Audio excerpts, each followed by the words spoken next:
Now, despite Eskom showing improvement, experts say the country's electricity system is still far from secure. Despite fewer outages, the power stations are still offline too often to provide a reliable buffer, leaving the system exposed to breakdowns and sudden spikes in demand. For more on this, we're joined by Professor Sampson Mamphweli, who is an energy analyst. Thank you very much for your time, Prof. I want us to start by looking at the target that Eskom has set. 80% of energy availability factor. It's been rising since about 2023. We're now sitting at 62%. But some analysts are arguing, like yourself, that this still leaves South Africa exposed.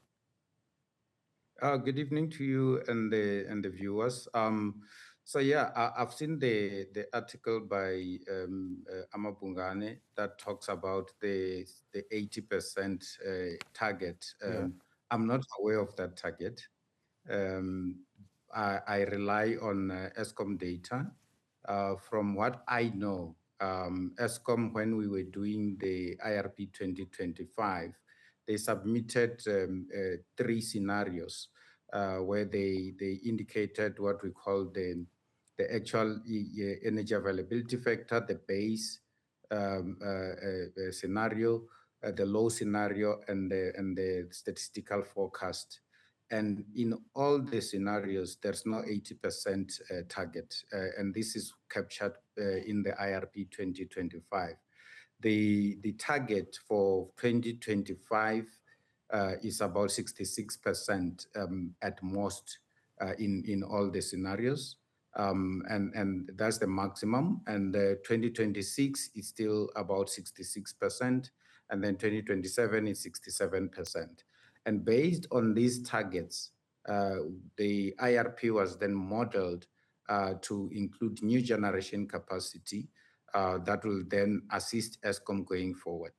There are a few things that I think I agree with in terms of if the old power stations are not performing well and they are reaching their end of life and we need to renew them going forward so that they can still continue to give us the energy that we require, that will be quite an expensive exercise.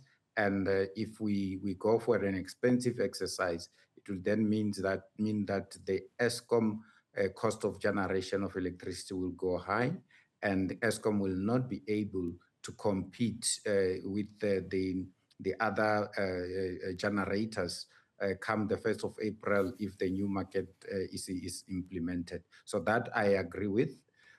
In terms of the actual improvement, the Eskom has improved drastically. You recall that when the president came up with the NECOM and the Energy Action Plan and appointed Minister of Electricity and Energy, we were sitting at about between 40 and 50% energy availability factor. And now it's sitting at above, almost above 60%.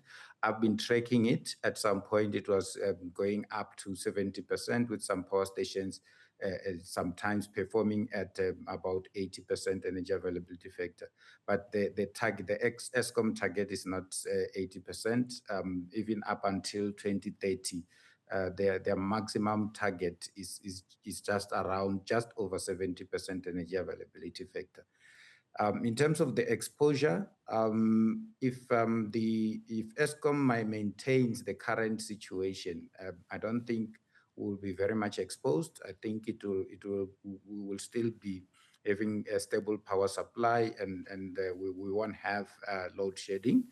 Unless something drastic happens in some of the power stations. But the only cause for concern for me is the low energy availability factor in power stations such as your Kendal, your Duba. Sometimes they improve and then sometimes they regress in terms of performance. Yeah, when we look at energy availability, the article that you make reference to, for example, says looking at that alone can be misleading. Are there any other factors that perhaps could give us an indication of how well, Eskom is performing at this particular juncture? Yeah, the energy availability factor when it comes to the coal fleet is the one that we can very much rely on. There are other aspects such as your unplanned capacity loss factor, which is basically the breakdowns and things like that, and planned maintenance that we can look at. But in terms of the overall power system, we look at other technologies that are also supplying electricity.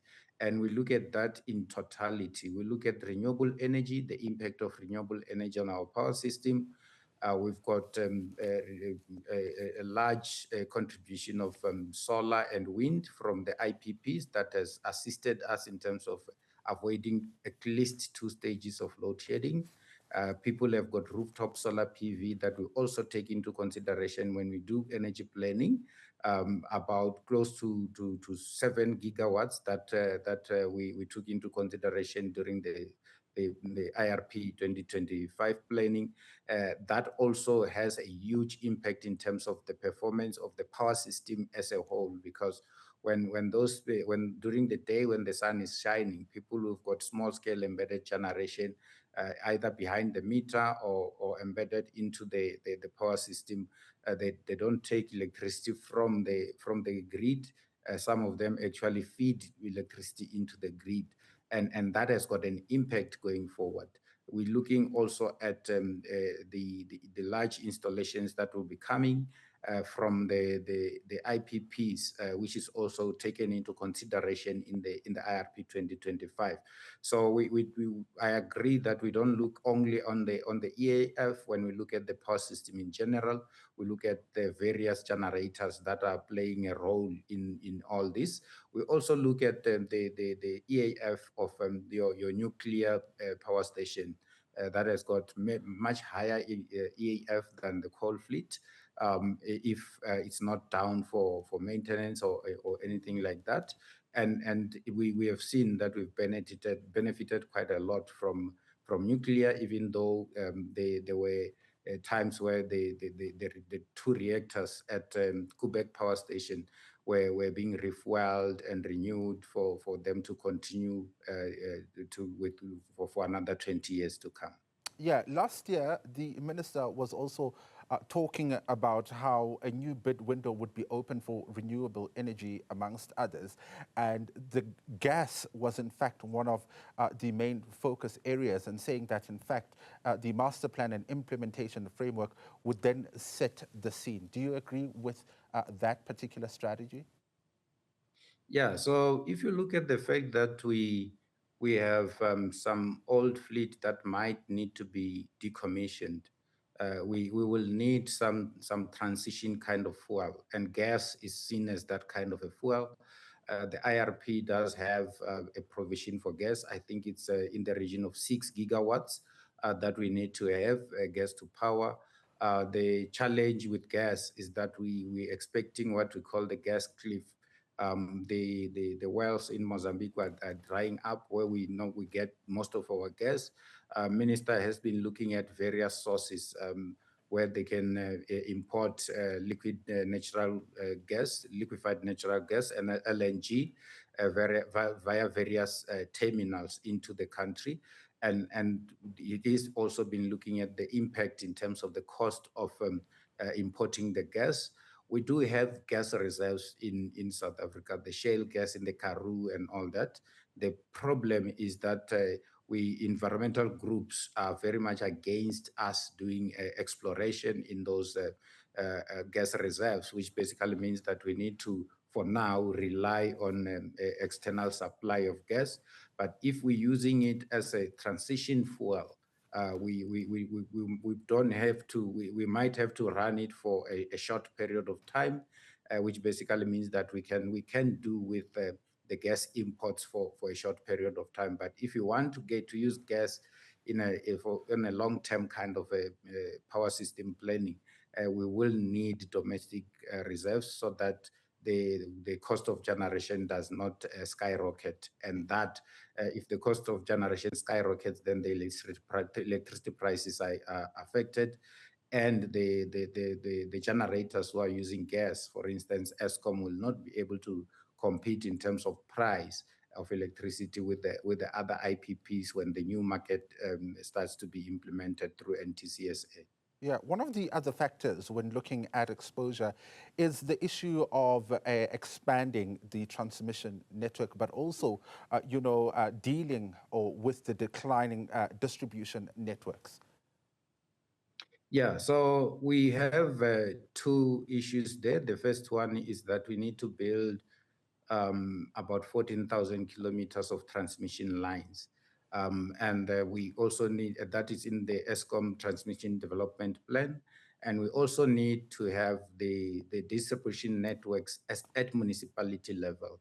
Because most of the infrastructure has aged, and that's why we're seeing things such as your load reduction in some cases to protect some of the old aging infrastructure. Minister has come up with the independent transmission program, taking advantage of the balance sheet from the private sector, and is piloting that in terms of procurement of the transmission lines from an associated infrastructure from the private sector. The first bid window has gone through, and there are companies that have been appointed to start with that kind of a process. I think it's in the region of 1,000, just over 1,000 kilometers of lines. And if that pilot goes on well, then it will open up a way for the private sector to come in and assist the government in terms of building the 14,000 kilometers of line. The cost of that is way over 400 billion rand. So the fiscus does not have that money, and Eskom does not have that money. That's why the reliance is now on the private sector balance sheet. The idea is that the private sector will build the lines, operate them for a specific period of time, and then transfer them back to the nation through NTSA, through Eskom, National Transmission Company of South Africa. At municipal level, municipalities are encouraged to start working on the distribution side of things where they are involved, because the ITP program is looking more on the transmission from the areas where there will be generation of electricity to the big load centers such as your Johannesburg and Pretoria and other places, but it's not looking at the local distribution lines, which is where we're starting to see some of the challenges. So Eskom has been trying to strengthen the local distribution lines and encouraging municipalities to follow suit and do the same as well. Professor Sampson Mamphweli is an energy analyst. Thank you very much for your time.